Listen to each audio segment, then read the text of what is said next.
तो हमने खुद पीडीडी डिपार्टमेंट से बात की तो उन्होंने आश्वासन किया, साथ में एक नोटिस भी आया था कि इसका कुछ 2.5 घंटे बंद रहेगी दोपहर को, और पिछले कुछ दिनों में ठीक भी रहा।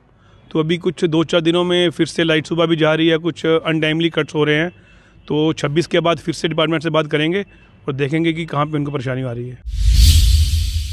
कहीं आपको कहीं लगता है कि भारत कहीं टूटा हुआ है या टूटने की कगार पर है, तो जितने लोगों को मैं जानता हूँ, चाहे वो किसी भी पॉलिटिकल पार्टी से जुड़े हों, कांग्रेस को छोड़कर, उन सब का यही मानना है कि भारत तो पहले ही जुड़ा हुआ है। तो ऐसा क्या रीज़न है कि इस भारत जोड़ो यात्रा को फारूक अब्दुल्ला जो एनसी के चीफ हैं वो भी समर्थन दे रहे हैं, लाल सिंह जी जो पहले बीजेपी में थे, मिनिस्टर भी रहे हैं, अब अपनी पार्टी बनाकर जम्मू में वो हैं, वो भी इसको समर्थन दे रहे हैं। बीजेपी के खिलाफ हैं ये लोग इसलिए समर्थन दे रहे हैं, या उनको लगता है कि बीजेपी की नीतियां गलत हैं इसलिए समर्थन दे रहे हैं? कोई भी हो, किसी भी पार्टी से हो, कोई भी हो, जिसने गलत तरीके से काम किया है उसके खिलाफ कार्रवाई होनी चाहिए। जो गरीब लोग हैं, जो अपना हैंड टू माउथ हैं, जो कल्टिवेशन करते हैं, जिनका घर है, उनके खिलाफ कुछ नहीं होगा। हाँ, जो ब्यूरोक्रेट्स हैं या जो पॉलिटिकल लीडर्स हैं, किसी भी पार्टी से हों, अगर गलत किया है तो उनके खिलाफ कार्रवाई होनी चाहिए।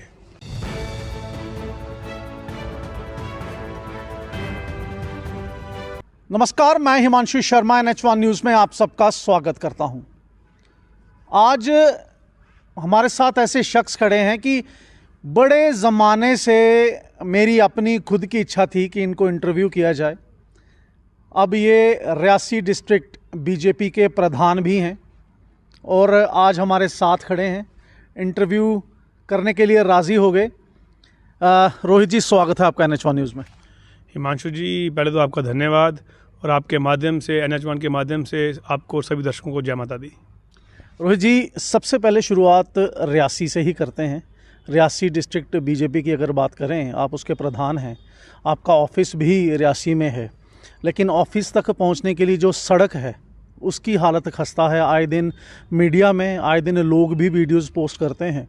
इतनी बुरी हालत है कि एम्बुलेंस तक के लिए आना जाना मुश्किल हो जाता है। कोई पेशेंट सीरियस हो, कोई प्रेग्नेंट लेडी हो, उनके लिए आना जाना मुश्किल हो जाता है। क्यों ये सड़क इतने सालों से खस्ता हालत में है, क्यों बन नहीं पा रही है? हिमांशु जी, जो आपने सवाल पूछा, इस पे मैं आपको एक बात स्पष्ट करता हूँ कि रोड की हालत तो खस्ता है, बिल्कुल आप सही कह रहे हैं। और ये जैसे ही मैं जिलाध्यक्ष बना तो मैंने एक्सीएन से, रियासी से भी बात की और कटरा से भी बात की। तो मैं एक आपके जानकारी दूं कि ये रोड 2 हिस्सों में बंटी हुई है। तो जो कटरा एक्सीएन है, उन्होंने बोला कि 9 देवियों तक तो रोड पूरी तैयार है। आपने देखा होगा, वहाँ तो ब्लैक टॉपिंग भी हो रखी है और रोड भी तैयार है। और जो रहा अगला हिस्सा 9 देवियों से रियासी तक, तो वो मेरे को एक्सीएन ने बोला कि जो डंगों का और उसका ड्रेनेज का काम चल रहा है और ब्लैक टॉपिंग का उन्होंने टेंडर लगा दिया हुआ है, और उन्होंने आश्वासन दिया है कि ये काम जल्दी ही 2 महीने के अंदर पूरा हो जाएगा। बात करते हैं बिजली की। बिजली से भी सब लोग ग्रस्त हैं। रियासी डिस्ट्रिक्ट में, जम्मू कश्मीर में बुरी हालत है, लेकिन कटरा जो हब है कमर्शियल एक्टिविटीज़ का, जो सबसे ज़्यादा कैपिटल हमारे जम्मू कश्मीर की सरकार को देता है, रेवेन्यू देता है, उसकी हालत भी ख़राब है। 8-8, 10-10 घंटे बिजली बंद रहती है। अब थोड़े दिनों से सुधरी है, लेकिन फिर भी बार बार कट लगता है। उस पर क्यों नकेल नहीं कस रहे हैं आप? हिमांशु जी, जो आपने प्रश्न पूछा, आप जानते हो कि ये मसला पहले भी उठा था। तो हमने खुद पीडीडी डिपार्टमेंट से बात की तो उन्होंने आश्वासन किया, साथ में एक नोटिस भी आया था कि इसका कुछ 2.5 घंटे बंद रहेगी दोपहर को, और पिछले कुछ दिनों में ठीक भी रहा। तो अभी कुछ 2-4 दिनों में फिर से लाइट सुबह भी जा रही है, कुछ अनटाइमली कट्स हो रहे हैं। तो 26 के बाद फिर से डिपार्टमेंट से बात करेंगे और देखेंगे कि कहाँ पर उनको परेशानी आ रही है। बात करते हैं भारत जोड़ो यात्रा की। भारत जोड़ो यात्रा राहुल गांधी कन्याकुमारी से शुरू हुए, 19 तारीख को लखनपुर में दाखिल हुए और अब कश्मीर की तरफ वो बढ़ रहे हैं। क्या नुकसान बीजेपी को जम्मू कश्मीर में है इस भारत जोड़ो यात्रा से? हिमांशु जी, नुकसान तो कोई नहीं है।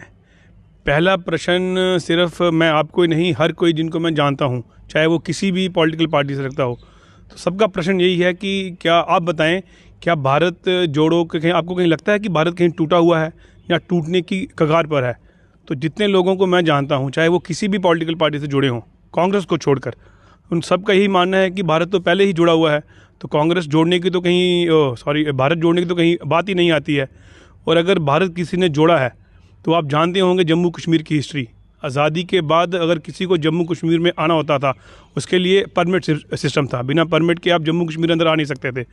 तो स्वर्गीय श्यामा प्रसाद मुखर्जी उन्होंने अपना बलिदान दिया यहाँ पे इसी के लिए कि भारत कन्याकुमारी से लेकर कश्मीर तक एक ही है।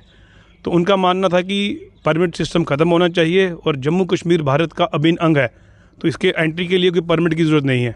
और वो 2019 में भाजपा सरकार माननीय प्रधानमंत्री मोदी जी ने 2019 में 370 हटाया।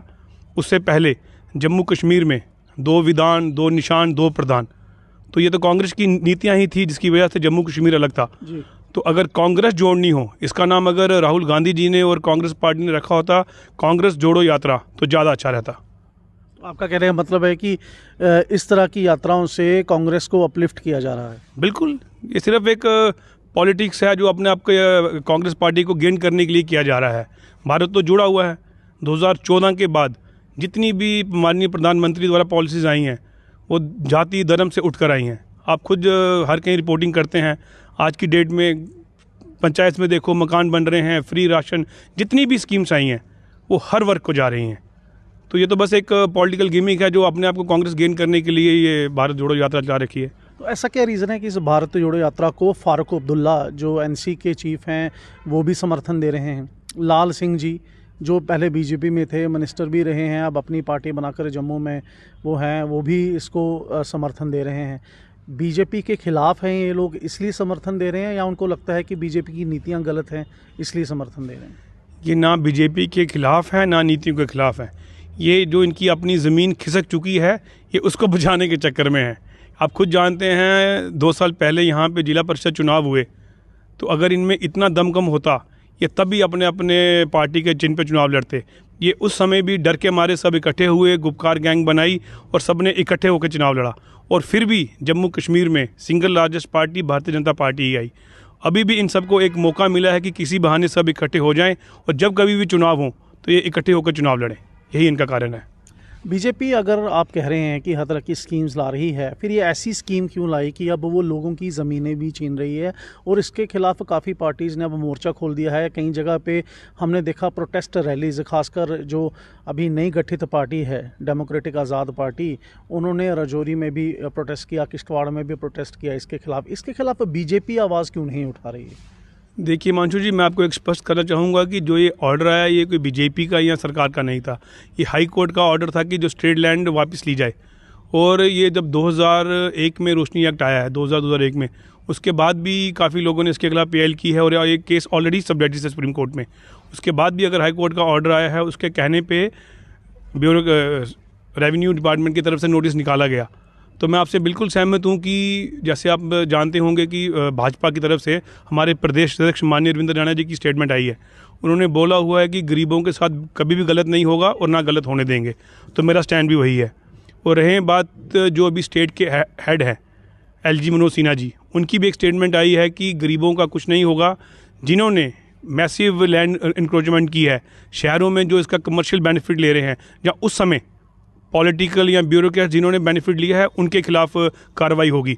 तो मैं मानता हूं कि अगर स्टेट के हेड LG साहब ने बोला है तो उनकी बात पे हमको विश्वास करना चाहिए।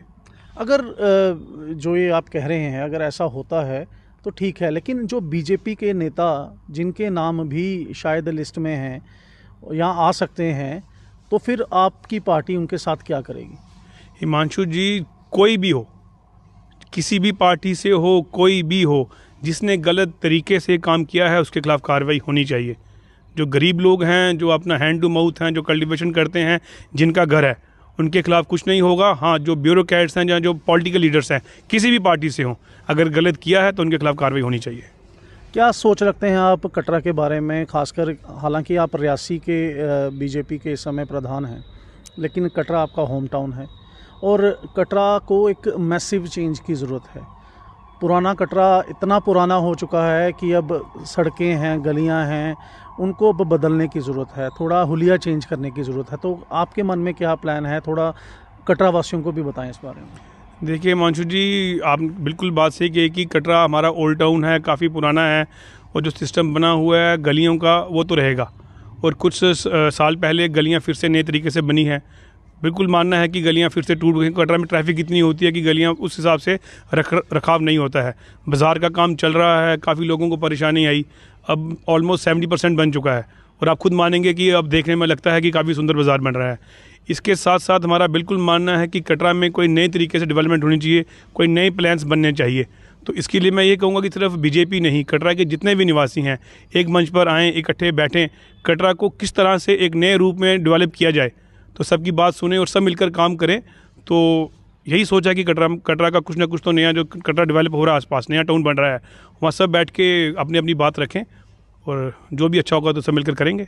ये आपने बिल्कुल सही कहा कि सबका इसमें पार्टिसिपेशन होना चाहिए, लेकिन हमने काफ़ी सालों से ये देखा है कि कटरा म्यूनिसिपैलिटी जिस पे बीजेपी के ही चेयरमैन बैठे हुए हैं, उन्होंने आज तक कोई भी एक बड़ी पब्लिक मीटिंग नहीं की, कोई भी सुझाव उन्होंने लेने की कोशिश नहीं की जो कटरा के लिए प्रोग्रेसिव साबित हो सकते हैं। इसके लिए आप क्या कहेंगे? देखिए Himanshu ji, as a BJP district president नहीं, मैं एज ए कटरा का निवासी होने के कारण आपको एक बात बताऊंगा कि जब भी मेरी कभी चेयरमैन साहब से बात होती है, वो यही कहते हैं कि मीटिंग तो चलो नहीं रखी, पर जीते हुए जितने भी यहाँ से काउंसलर हैं, बीट एनी पार्टी, उनसे वो रेगुलर मिलते हैं, उनकी रेगुलर मीटिंग्स होती हैं और जो भी पूरे कटरा के 3 पार्षद हैं, उनके जो वो बात कहते हैं वो पूरी की जाती है। शुक्रिया बात करने के लिए रोहित जी। धन्यवाद हिमांशु जी, धन्यवाद।